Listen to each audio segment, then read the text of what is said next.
त्याची मी नैतिक जबाबदारी समजून मी आज भारतीय जनता पार्टीच्या शहराध्यक्ष पदाचा राजीनामा देतोय. नमस्कार. कंधार नगर परिषदेची निवडणूक काल निकाल जाहीर झाला. या निवडणुकीमध्ये आम्ही परिवर्तनासाठी निवडणुकीच्या रिंगणामध्ये उतरलो होतो. मी आणि माझ्यासह 15 उमेदवारांनी मोठ्या शर्तीने ही निवडणूक लढवली. आम्ही हरलो असलो तरी आम्ही लढलो, कारण परिवर्तनाच्या लढाईमध्ये माझ्या पाठीमागे 1774 मतदारांनी माझ्या पाठीमागे उभा टाकले आणि मला परिवर्तनाच्या लढाईमध्ये सहभाग आहे. माझ्यासह माझ्या उमेदवारांच्या पाठीमागे मतदारांनी उभा टाकले.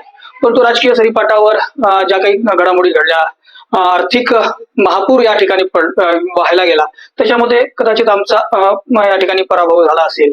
आणि या निवडणुकीमध्ये भारतीय जनता पार्टी माझ्या पाठीमागे सक्षमपणे उभी राहिली. त्यामध्ये आमचे जिल्ह्याचे अध्यक्ष संतोषराव झांबर्डे असतील, सर असतील, आणि संघटन मंत्री संजय भाऊ खोडगे आणि भारतीय जनता पार्टीचे सर्व मंडलाध्यक्ष आणि सगळे पदाधिकारी आणि माझे सगळे सहकारी मोठ्या ताकदीने माझ्यासोबत उभे राहिले. त्याचबरोबर माझे मतदार बांधव जे 1774 आणि बाकी सर्व कंधार शहरातील मतदार बांधव या परिवर्तनाच्या लढाईमध्ये सोबत राहिले.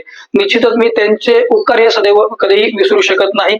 मी कंधारच्या जनतेच्या, कंधारच्या समृद्धीसाठी, कंधारच्या विकासासाठी सदैव प्रयत्न करणारा कार्यकर्ता, कारण मी कार्यकर्ता आहे, मी नेता नाही. म्हणून या लढाईमध्ये जे माझ्यासोबत होते, जे माझ्यासोबत नव्हते, मी त्यांचाही आभारी आहे. आणि जे कंधार नगर परिषदेमध्ये उमेदवार निवडून आले त्यांनी कंधारच्या विकासामध्ये भर द्यावा, कंधारच्या विकासासाठी प्रयत्न करावा ही त्यांच्याकडनं अपेक्षा आणि त्यांना शुभेच्छा आहेत. आणि या निवडणुकीमध्ये नगराध्यक्ष पदाचा उमेदवार म्हणून, भारतीय जनता पार्टीचा शहराध्यक्ष म्हणून माझ्या नेतृत्वामध्ये ही निवडणूक लढवली गेलेली आहे. त्याची मी नैतिक जबाबदारी समजून मी आज भारतीय जनता पार्टीच्या शहराध्यक्ष पदाचा राजीनामा देतोय. इथून पुढे मी माझं आयुष्यभर मी भारतीय जनता पार्टीचा कार्यकर्ता म्हणून सदैव काम करेल. भारतीय जनता पार्टीच्या विचाराशी प्रामाणिकपणे राहणारा कार्यकर्ता आहे. निश्चितच मी भारतीय जनता पार्टीचे विचार सर्वसामान्य जनतेपर्यंत आगामी काळामध्ये निश्चित पोहोचेल.